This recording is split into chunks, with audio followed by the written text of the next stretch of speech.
يقول الله عز وجل: يا عبدي، لا تظن أن ما أخذته منك كان حرمانا، بل رحمة بك وحكمة مني، فما منعتك شيئا إلا لأني أعلم أنه سيؤذيك، وما أخرت عنك أمرا إلا لأنه لا يليق بمقامك عندي.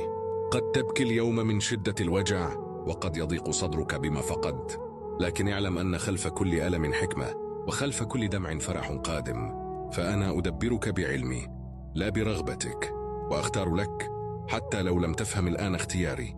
يا عبدي، لو كشفت لك الغيب لاخترت ما اخترته لك، فاهدأ وارضى، وكن على يقين أن تأخيري لك هو خير، وأن صبرك اليوم سيصنع لك غدا أجمل مما تتمنى. سأمنحك فرحا يغمر قلبك وينسيك كل ما مضى من ألم. سأعوضك بما هو خير وأبقى، وأرفعك درجات بصبرك وثباتك.